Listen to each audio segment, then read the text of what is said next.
Hello everyone and welcome back to Spookier Celluloid. I am your host, the Spooky Celluloid, and today I'm talking about a film I discovered through Urshel recommending me and then the boys from the Sick on Cinema podcast confirming that it was a great movie, and I confirm also this is the fourth interpretation of Symptoms is amazing, and it's a masterpiece. So I wasn't familiar with this film previously, and I should have been because this is right up my wheelhouse. This is a British-Belgium co-production directed by Jose Ramon Larraz, who is from Spain. So again, that's like a mix of everything I adore, like European cinema, British films I do enjoy, especially from the 70s, more specifically 74, and directed by a Spanish director who I adore Spanish directors such as Jess Franco and what's his name, Leon Klimuski. Anyways, he's made what was that, like that Psycho ripoff that's in the Forgotten Giallo set. Anyways, today I'm talking about Symptoms, and I usually like the films that I find pretty much perfect. Spoiler alert, this is a 10 out of 10. I usually either keep for my channel or for like my podcast, so I guess this could have fit on my podcast.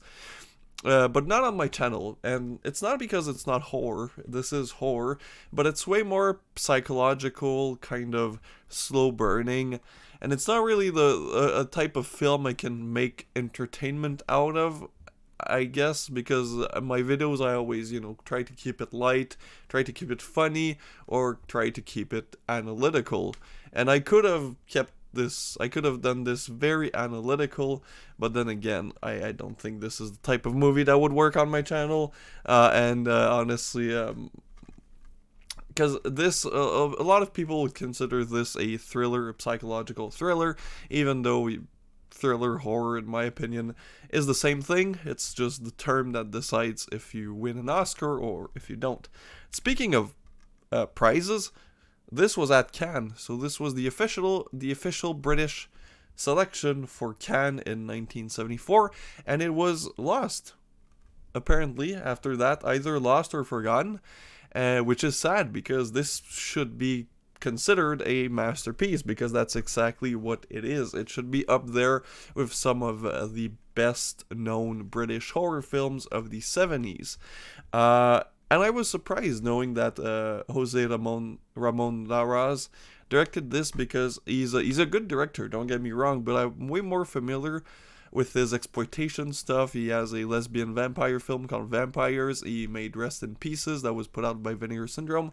So I wasn't expecting such a slow burn, tension-filled, great character study of a troubled woman, and that's exactly what this is. Now, I don't want to go into spoilers because, as I said, this is a 10 out of 10 and everybody needs to discover this one, but what I can tell you is that it's a story about a woman played by Angela Pleasance, who goes to her house in the country with one of her friends because she's been experiencing some trouble with mental illness, and her friend is very supportive, and she comes with her on like a little girls trip in her country house, just to relieve some tension and maybe try to make it up to her friend.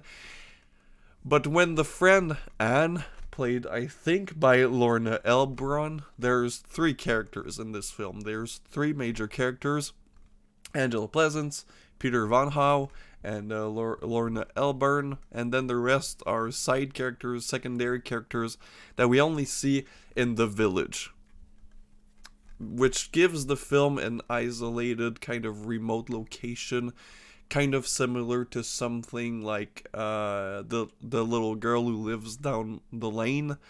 If any of you are familiar with that was a Canadian film with Jodie Foster and Martin Sheen, I think. This gives me this type of vibe, this isolated, remote, country kind of location where, yes, it is beautiful, but it's very eerie. And Angela Pleasance is the perfect actress to play that character. I don't want this to sound mean, but if you've seen this, you'll know she has a very odd look. Angela Pleasance is a very odd looking woman. So this kind of perplexed, traumatized, psychologically damaged character, I feel like she's perfect at playing.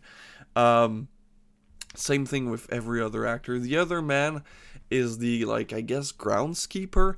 He kind of just takes care of the house that Ellen, Angela Pleasance, lives in, but they don't have the best relationship. She never looks at him. He looks kind of like a creepy pervert type. But we learn later on that there might be a reason why he's so weary of Angela's character. And then you have Anne, who's this very educated young woman who's a writer, and she seems like a good person, there to help out her friend who's clearly in need of help and companionship. There's a scene where she just goes to mail some letters, and Angela Pleasance has kind of like this freak out return to childhood where she's just clenching a doll, and it's so fucking creepy. It just telling it, I have goosebumps. This is a very powerful film. This is the type of horror. I say that because some people would consider this a thriller. This is a horror film. This is the type of horror film that keeps me on my edge. It's 90 minutes. It's very slow. This is a slow burn. This is a 70s British production. It's a European director. This is very slow. So don't go into this thinking that it's gonna be a slasher where something happens every 2 minutes. It takes its time. It's slow to build up. But the conclusion, or the last 45 minutes, for me personally flew by. I paused to go take a piss, and because I can't, my bladder is too weak, I can't watch a 90-minute movie, and I had 10 minutes left, and I was sure I had at least 30. So the last half of the film, the second and third act, flew by. And sorry, my cat just came in, and it's an amazing film. To quote my Letterboxd review, masterpiece. She's eating the door. Why are you eating the door, lady? You just came in, now you want to leave? It's probably because I don't pay her attention while I record, but I'll go play with her after and she'll be happy. But yeah, this is tension. This is so the final act goes by so fast. I didn't even realize. I'm like, oh shit, I have 10 minutes left, and there's no real twist, which you'd expect from a film such as this one. However, I don't really care. This is about the banality of life, right? This is a realistic portrayal of something that could happen in real life to somebody you know. So the fact that it doesn't have this crazy twist, even though you'd expect it, it's kind of relieving, kind of good. I'm happy it doesn't.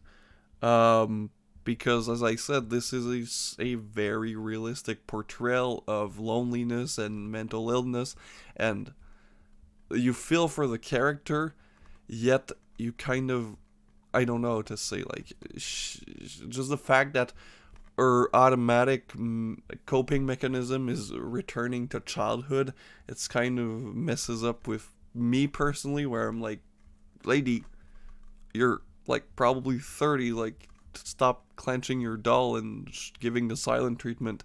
But it works for the character, it works for the film. The character of Ellen isn't hateable, she's very likable in her own way, but the way she acts, you kind of wish for her to be better.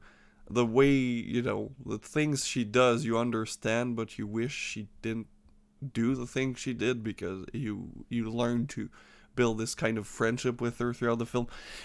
All I'm saying is that this is a fucking masterpiece, and everyone should should watch this. It's out by Mondo Macabro. It has a lot of bonus features, surprisingly for Mondo Macabro.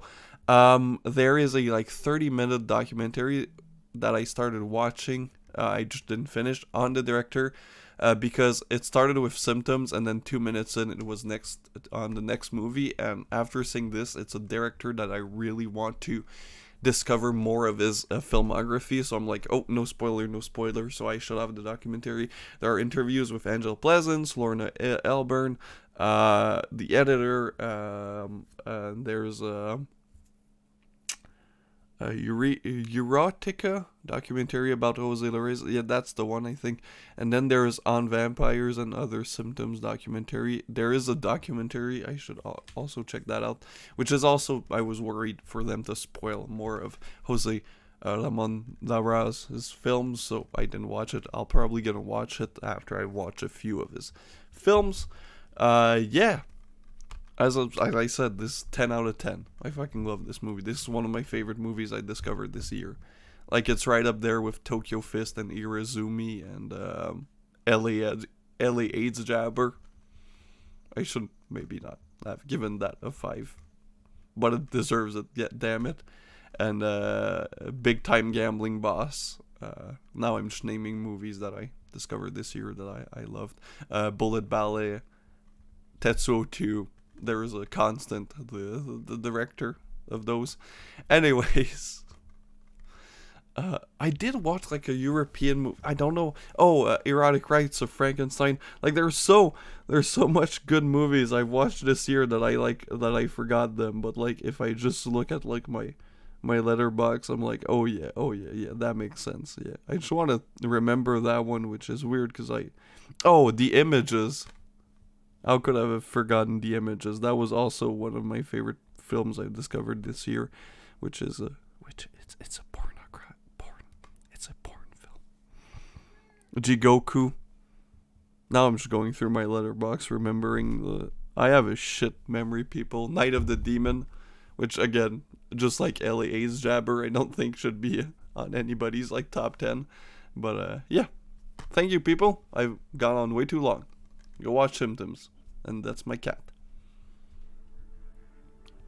We had to give her medication.